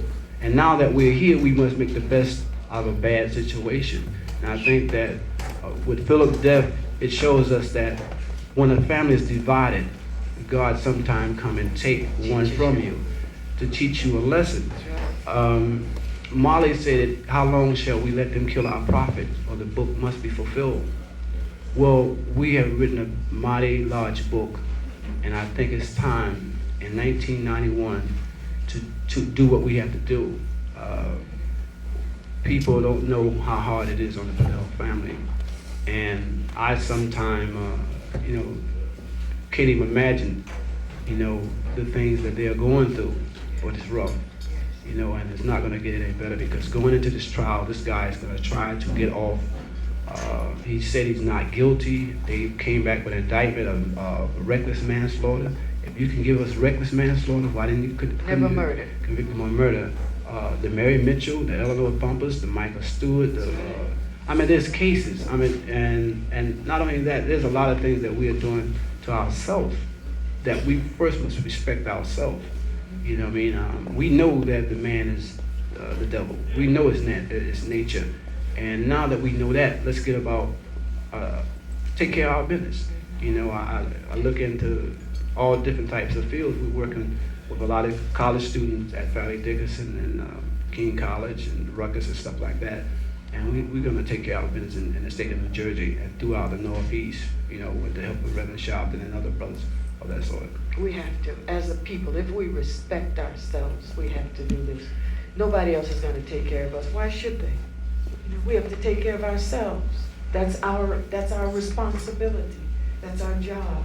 And we have to, because of our experience here, many of us walk with fear. Fear of white people. Fear of their disfavor. Fear of what they might think. Fear that they might not smile at us. Fear that they might take our jobs. We create our own jobs. We won't have that fear. And we have to get past that fear of white folk. There's nothing to be feared there if we are together. And if it's known, really, that they are afraid of us. That's one reason why they behave the way they behave. But they behave that way because they're afraid of people of color. They're afraid of the lies that they've been telling about us for all these years. But we have to overcome that fear, our fear. They have to overcome their fear, but we have to overcome our fear, so that we come, as soon as we hear something happens, we're right there. Just as now we wait until somebody dies, and then we come and we bring some cake for the wake, and we come and we sit. That's not it. These people, we all need to give support to one another. When we eat, they should eat. When we pay our rent, they should pay their rent and their bills. That's the way family works. And we have to get together to do that again. That's why at the beginning I said, turn to the one next to you and hug. And some of us couldn't do it. You understand? We have to throw open our arms and hug one another. Who cares? There was a statement some years ago, I think that Ossie Davis wrote it in one of his plays, that it's fun being black when nobody's watching, or something of that sort. It has to be fun, don't care who's watching. More fun when they watch. So this family needs our support. It's we who need our support. And it's going to happen on Sunday at the Shiloh and AME Zion Church, 129th and William Street in Inglewood, New Jersey. The time is 8 o'clock. Let us go. Let us put something aside, whatever we're going to do, and be there to be with our family on Sunday. And there's a thing that we have now, sometimes we hear about praying. People say we got to pray, and people say, we done enough praying, let us get away, we need some action. Prayer is action, see? We don't understand what prayer really is because it's been made something else over here. During the Middle Ages and other times, as soon as Europeans found out what was happening in Africa, they formed things called monasteries. You've heard of those monasteries? Where these supposedly religious people go and they pray all day. And there are many of them all throughout Europe and South America. What do you think they're praying? They didn't pray until they learned it from us. Why do you think they're doing it? Because they know the power of the word. They know the power that it inspires you to action. And that there are other things that happen when you pray. And when we pray in song, go back to the Civil Rights Movement. You see, people, what are they singing about? Singing in word is power. Those people faced down the devil when they were singing. You understand? Look at his eyes on the prize. Remember those times? That wasn't long ago. When we faced down those people who were beating us with sticks, and we got a measure of success out of it. Now we have to continue with that success, but we cannot put down that power. When you get together and you begin to pray, you create movement, and you inspire one another to go out, and you can go through anything. And so when the brother said, come and pray with us, go and pray, because you're creating power when you do that, and singing together, and saying words and saying your thoughts together. That's why I'm always saying we must tell our story, because there's power in telling your story. So be there on Sunday with our family here to help give them that power and help give you power, and then to move, help you to think of new ideas, new approaches, because we can't go along the way we've been going along all this time, doing the same thing, because they learned it. From the 60s, they learned what we could do a little bit, and they checkmated us. Being African spirit, we have to go back into our creativity and come up with something else. We've always done it. Let's do it again now, because this is the one more river we have to cross until we get home, until we get where we are supposed to be as a people. And we do it through family, through values, through principles. And this tragedy is giving us an opportunity to grow to where we're supposed to be, to stand up. Look at yourself in the mirror when you go home, brothers and sisters. I want you to see a new face when you get there. I want you to see power when you get there, and love in your people. And I want you to see that African manhood and that African womanhood that is there, and family. And then with that, nothing can stop us. Nothing can stop us from helping this family and preventing this from happening again. When people see that African spirit, all they can do is drop back. It causes confusion, because you have the power. We have that power. Let us do it. Brother Man, you have something else to tell us. What I like to say, the place is, again, 129 William Street is at the Shiloh AME Zion Church in Englewood, New Jersey. The telephone number is area code 201-568-5560 or area code 201-569-6905. If you need information or direction to get there, I think there might be a bus. We talked to Rev about having a bus here at the Apollo coming over to Jersey if you need transportation. But it's very simple. If you want to go to the GW Bridge, you can take the 178 bus and get right up on William Street and walk right down the block. It runs right there from the GW Bridge. Find it, people, find it. Okay, it's necessary that we do that and support this family, because, like I say, we know that this is not the end. The police department in this city, throughout New York, they feel like Mary Mitchell was going to do them some harm, and we can't see that. We're not going to let that happen. And black men, I say to you, we know why we are put in a situation with no jobs, unemployment, and no choice but to go to a war that's not ours. Like Reverend Sharpton said before, we're not going to benefit. We can't burn oil in the summer. We're not going to burn oil. We don't own the oil companies, but yet and still we can control football, baseball, and basketball, but we do not have black management who control the athletes that play for white establishment. We can close America down tomorrow if we decided to. But are we going to stand up and do that? Mr. Purnell. Also like to tell the people what happened that my son was no doubted murdered. The bullet ricocheted off his 5th rib. His lungs exploded. It went up off the 5th rib and cut the main artery in his heart. So he was no doubt dead on the spot. And this man said he didn't do nothing wrong. This was cold-blooded murder. It took us 2 grand juries, 10 months of hardship, and this just started. On Tuesday, the 26th, we're going back to court once again with this perpetrator. That he's no doubt that in his mind, he knows that he's a murderer. But the system won't even let him say it. And this is a system that our young people gotta come up through. I go by the courthouses, you see the lady up there, the scales of justice. You notice there's a tip on it. It means just us. And the people of color don't apply to that. I just want to say I need your support. We're going back to court on Tuesday the 26th, once again, to try to put this perpetrator where he should be. The last time that we went, when he was arraigned like 2 months ago, they had him in and out of there like in 2 minutes. If it had been us, we wouldn't have been going out, we would have been going in. Yeah. They sneaked him out of there in a van. They take him back home, and like 20 minutes later, he's got 2 kids of his own. He made a statement in the paper that him and his kids was laying on the floor playing.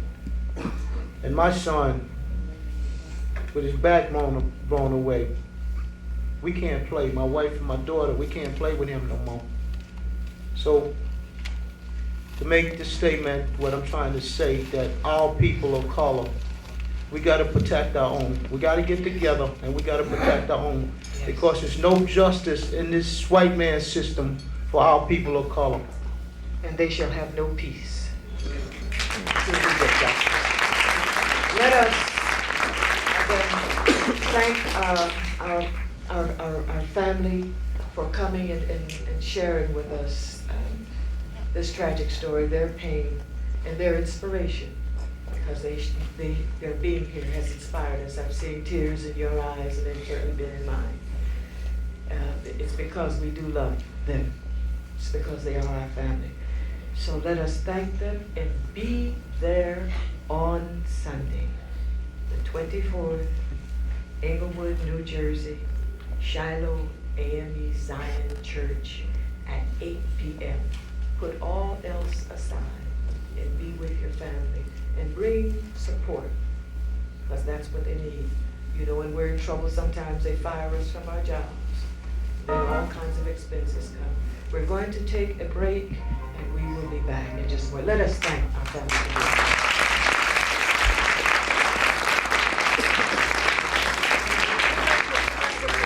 Good morning, 10:31 right now. I'm Carl Ferguson, WLIB News. Well, Iraqi President Saddam Hussein has been addressing his nation for just about 30 minutes now. He started at 10 o'clock our time. It is billed as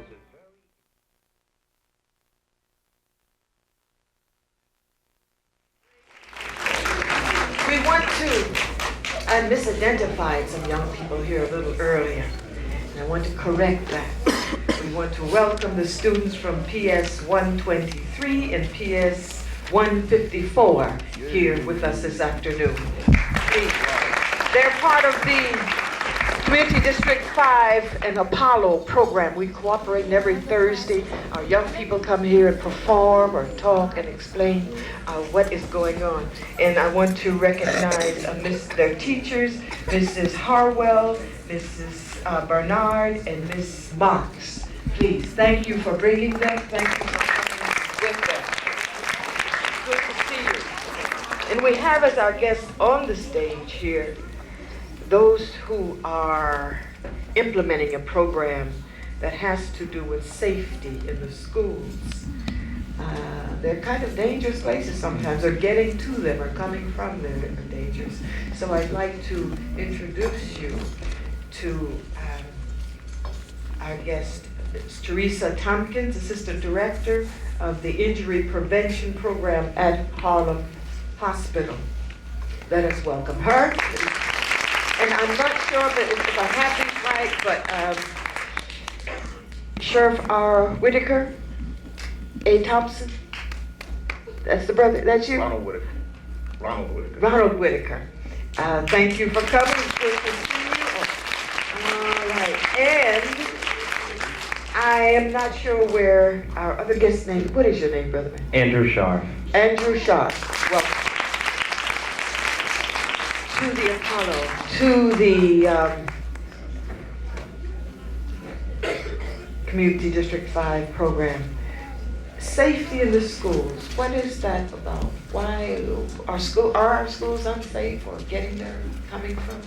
Well, in fact, getting to and from school is quite a problem and quite dangerous for some of our children. In fact, it is motor vehicles are the leading cause of preventable death to children ages 5 to 14.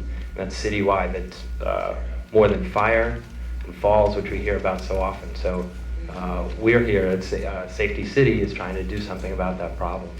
I see. Excellent. Mr. Whitaker, what is your role in this? Well, I work with the Safety City program through the Department of Transportation and Board of Education. We have set up this program at PS 92, and I instruct the children on a day-to-day basis on ways they can make it to and from school in a safe fashion. Right. You work in the schools? I work in the school system, yes, throughout District 5. And you travel from one school to another? Well, we have a program set up at PS 92, which Mr. Scharf can give a little more information about. Safety City is a comprehensive traffic safety program for the third grade children of District 5. It's located at PS 92, but we serve all 14 elementary schools in the district. And our mission is to get children to be responsible for their own safety, to make choices which protect their own safety. And we do that in a hands-on education way. They come to Safety City. We have an indoor learning center where they participate in activities with Mr. Whitaker. And then they go outside where we've set up a simulated street. It's protected. It's been built on the play yard of PS 92. And it's a simulated street where a team of instructors, local police officers, traffic agents from the Department of Transportation, and crossing guards who volunteer their time, teach the children and instruct them how they can make safer choices when they're getting around the city, riding in cars, driving their bicycles, or to protect their own safety if they're faced with an adult who has been drinking and then decides to drive. So it's all about taking responsibility for your own safety. What kind of safety prevention things what do you teach them to do, Mr. Whitaker, in your program? Okay, at Safety City, children learn about decision-making processes. Children do not memorize absolute rules, so we teach them concepts and try to help them identify tools that they can use when they're in the streets, tools that will help them to cross the street, tools that will help them to move around in the street. I would like to touch on that a little later when I bring some of my students up, because they're our best example and best symbol of what actually goes on at Safety City. So I'll hold that information for a little while if you don't mind. All right. Now, after something has happened, I imagine then we come to Teresa Tompkins at the hospital. Yes, well, the injury prevention program comes out of the pediatric trauma unit. And what happened, we saw how many of our children were coming in from motor vehicle accidents. Our program was designed to help improve the parks. But we found that the children were being hit because the parks wasn't good. We started fixing up the parks, but then you had to reteach children to come into the parks and not into playing into the streets. So we got together with the DOT because they were looking for a site to put Safety City. And we worked with them with our injury data and with theirs to develop this, and then we will now do evaluations. Each time a child is hit by a car, we have a questionnaire. We ask them if they've been to Safety City, so that we can see whether children going to Safety City are still getting hit by cars. And so far, we have not had a child who's been to Safety City come in that was hit by a car. So the program is working. We see it to be working. Okay. Who participates in the Safety City program? It's just young people? just elementary school? Correct. The students are third graders because they fall into the highest risk category, and yet they're developmentally most ready to learn about decision making, and they're also out there on the streets. They are crossing and at times moving around the streets by themselves. So they are the ones who participate in the program. What are some of the concepts that you teach them that guide the Safety City curriculum? Well, as I mentioned before, our main concept is taking responsibility for yourself, that every child has decisions to make which impact his or her safety, so that when children come to Safety City, we ask them, is that the safer choice? You have a decision to make. I know the children here have heard those phrases over and over again. And in order to get the children to make a safer choice, we try and design activities which build up their confidence in their decision-making power and build up their self-esteem in their decision-making power. And that self-esteem building and confidence building has impact in other health areas as well. Nutrition, for example, choosing healthier foods, choosing a safer way to school is all about protecting yourself and loving yourself enough to want to live a long and healthy life. So that's what we're striving for, and that's what guides our activities. In addition, we urge children to take responsibility and help others, to share their safety information with parents, with their schoolmates, and we have some audio tape that we'll play a little later of follow-up activities that the children have done with their schools. And finally, we try and teach about environmental awareness, opening your senses to the world, opening your eyes and your ears, because when you open yourself up to those signals, then you can make safer choices and be healthy. Just before we go to our break, are parents involved in this? Yes, they are. As I said before, we give information to the children that they can share with their parents, and we're working on activities which will involve the parents, bring them to Safety City, working with the PS92 Parents Association. Okay. We're going to take a break. This is Camille Yarbo sitting in for Imhotep Gary Bird. We'll be back right after this break. Take up a time in every man's life. You're gonna do wrong.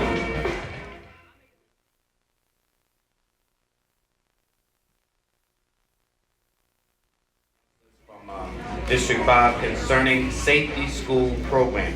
And I want to turn everything over to Brother Ronald Whitaker right at this point, who's the community coordinator. Ronald. At Safety City, students learn about safety as decision-making processes. Children do not memorize absolute rules. Rather, they identify tools and gain knowledge and skills which help them to be safer if they choose to use them. They learn to evaluate situations and choose a course of action, ideally the safer course of action.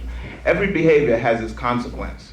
The more accurate the children's information is, the more power they have to adapt their behavior and to achieve the results they want. At Safety City, the philosophy is think before you act. Students will develop their ability to make safer decisions and avoid undesirable consequences by gaining knowledge about their environment and about themselves. The sights and sounds of the city provide a wealth of information. When children open their senses, seeing, hearing, touching, and smelling, they become safety sensitive. This is one of our main objectives at Safety City. Today I'm honored to have a few of my past students with us. I have Ms. Carrie Thompson, Karan Nixon, Michael Bumpers, and Crystal Randolph today with me. They're from PS 123 and PS 154. And it's my belief that these children can show us even more valid information about what the program actually does by talking with them about what we've learned and what we've shared at Safety City.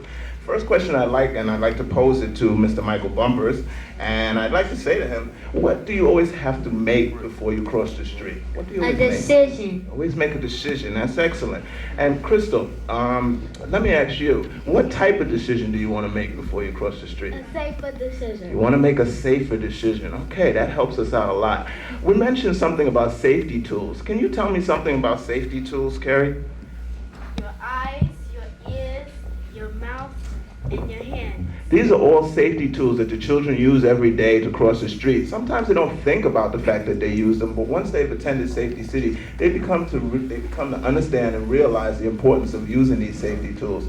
Are there other safety tools that we use when we're in the streets, things that are already there in the street that help us? Can you tell me some of those, Karan? Crosswalks, islands, traffic signals, and Okay. Thanks a lot, Karan. Those are some of the things that are already in the street, and we have as street furniture at our location at PS 92. We have created a street environment which includes all those wonderful things the children have just mentioned. And it's wonderful for me because it's been 6 months since I've been with these children, and they still seem to remember all the concepts and the ideas that we try to get across to them. One of the most important parts of our program is the follow-up to the activities that we do in the classroom. We have the children for 2 visits, and a very important part of the program is the follow-up. The teachers are asked to do follow-up activities with the children. This morning we have a tape of one of the follow-up activities that was done by a class from PS 123. They created a song in reference to traffic safety, and I'd like you to take a quick second to listen to the song that was created by Ms. Barnard's class at PS 123. Okay, let's hear it.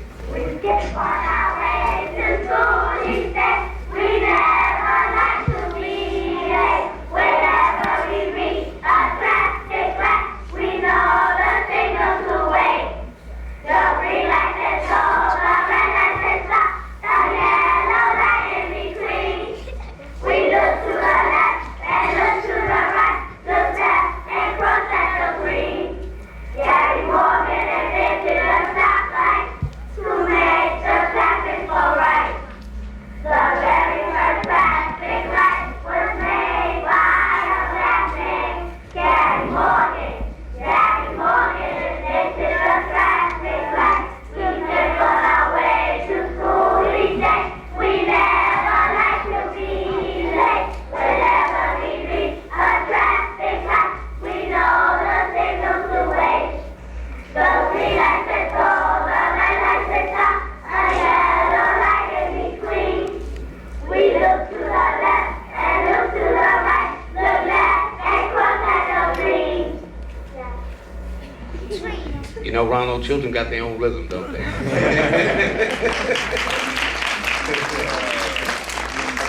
Okay, Ronald, and then Andrew, any closing words, please, for the adults as well who need direction as well as the children?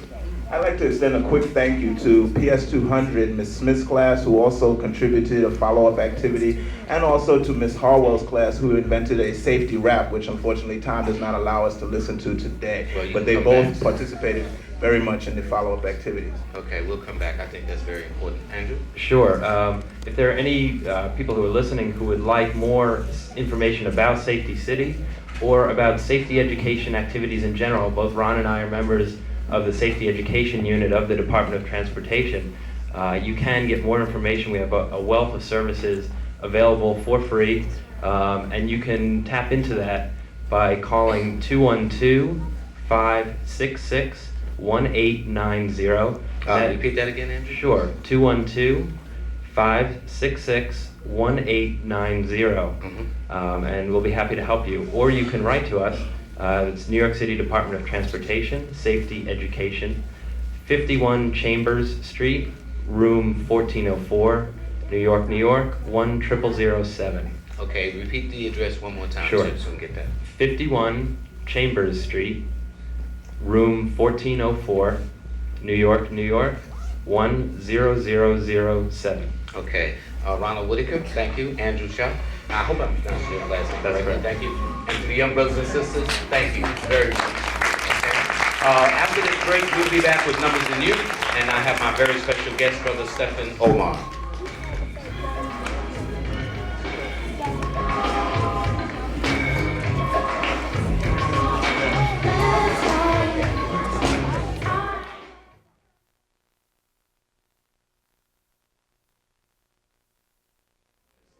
Thank you very much.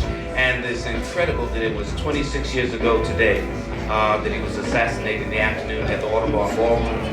Village of Harlem. Okay. You know, they always like to ask, where were you when President Kennedy was assassinated? For the brothers and sisters, where were you when Malcolm X was assassinated? I knew exactly where I was, exactly what was happening, and it's very interesting. But anyway, I'd like to introduce my very special guest. His name is Brother Stephen Omar, and he's opened up an art gallery. The man is a psychic. He is a handwriting analysis. In fact, we're going to analyze two handwritings, signatures that were given to us this morning.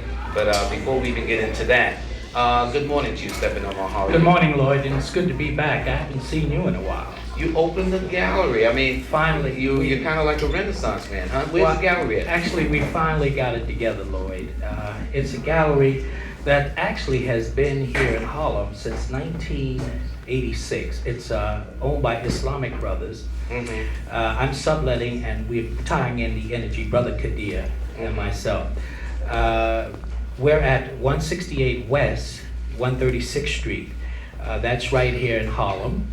Between what avenues? We're right off the corner of Adam Clayton Powell Jr. Boulevard, aka 7th Avenue. I dislike using 7th Avenue.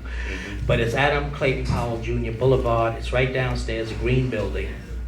And we opened in November. It's a spiritual gallery. We have many things for children.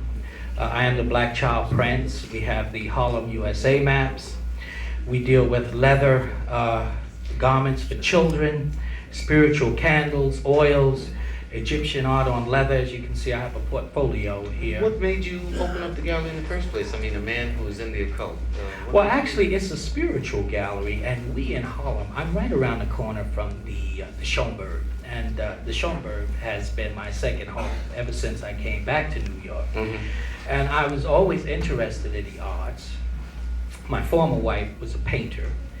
And I was always interested, especially in the Egyptian culture, the Egyptian arts, papyrus, and also with the art, because we have a lot of brothers and sisters here in the Harlem community who are artists rather, and they don't have a place to show their crafts. In other words, here in Harlem, unless you are connected, quote underline connected, there is really no place where we can show our crafts, unless we go down to Soho or Greenwich Village, etc. You see a lot of the brothers out on the street. They are very, very professional. They are highly motivated, very artistic, and they don't have a place to show their art. So this is a gallery that's open to everybody, regardless of race, color, or creed. We would actually like to deal more with the African Asian art, but we are open to everyone who has broad ideas. Our whole theme is Harlem, USA. You know, Harlem is going through a renaissance right now. I can feel the energy, and I know a lot of the people here can feel it.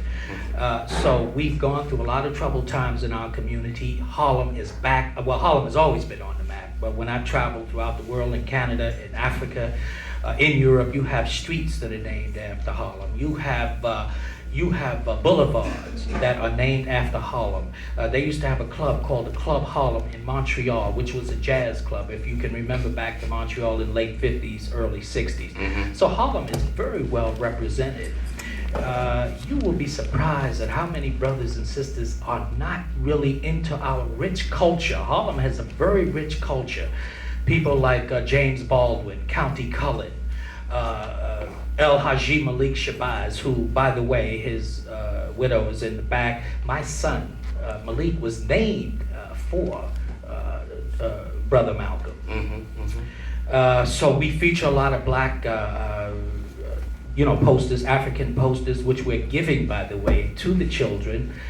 The I Am the Black Child and the Malcolm X posters, those are the children that are still here. I wish that they would have stayed because there's no strings attached. I'm just giving that to them. That's my way of saying, learn more about your own culture. I'm not asking for one dime, but these are things that we are showing in the gallery.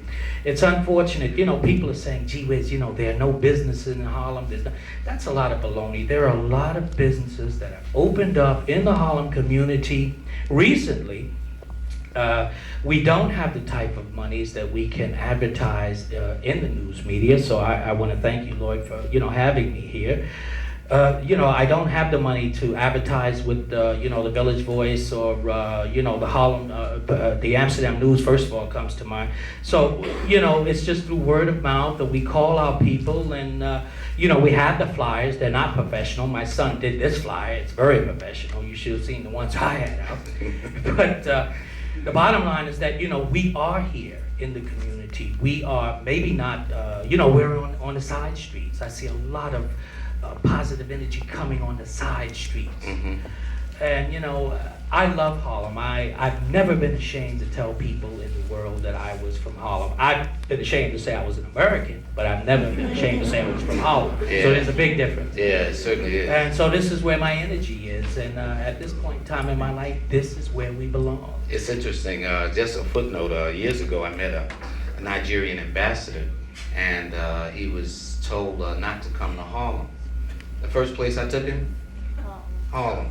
Yeah. You realize that we are more protected here by our brothers and sisters. Like the energy that's in this room right now, I feel it. We are more protected. There's halos around everybody here. We are here to honor a very, very important human being. To me, was more like a god. I met Brother Malcolm, as you know, on several occasions at Snooky Sugar Bowl, where he and Muhammad Ali used to make their phone calls. And he scolded me on many occasions. I loved the man. I remember when Mr. Percy Sutton was his attorney. That's right. So, you know, like I said, I only have one son. I named my son after Brother Malcolm. I know he has a lot of positive energy. And he was a tourist like you? Minnesota. Yeah, but Malcolm was stronger. You know, Malcolm was a Taurian, but you know, his mind was so quick. He reminded, because he was sort of on the cusp. I think he was born around the 18th, wasn't he? 19th of May. Okay, 19th of May. Well, you know, I'm born in April, so it's like 9 days. But he had the mind of a Gemini. I think a lot of his planets must have been. He was very close to that because he was very sign. sharp. And it's interesting because Dr. Betty Shabazz is a Gemini, and she's a #1. You see? Now you see, I didn't know that. Yeah. Yeah, which is very interesting. I spoke to her briefly, and she's radiant. And like I said, we're here right now and we're doing positive things. So I just want people to know, when you say, gee whiz, why a gallery when you're into the, quote, underline the occult? Because we give spiritual readings. In other words, the readings, gallery too? Everything is done at the gallery. We have free seminars the first Sunday of every month. In other words, you don't have to pay anything. All you have to do is be there. Now, there are free tarot card reading sessions. Unfortunately, we can't do 1,000 in one day because it's just myself and my partner, but we do as many as possible. Our hours are from 12 noon until around 8 o'clock in the evening. Here's what we're gonna do. We're gonna take a break for the 11:30 news. We're gonna come back. There's a little psychological quiz that we wanna go through with you for a couple of minutes. We wanna read 2 signatures and then we'll give out the address and the phone number of the gallery, okay? And everybody, don't go away because after that, Milton Puryear will be joining us and then Dr. Betty Shabazz, a beautiful woman, okay? Everybody, don't go away. We'll be right back.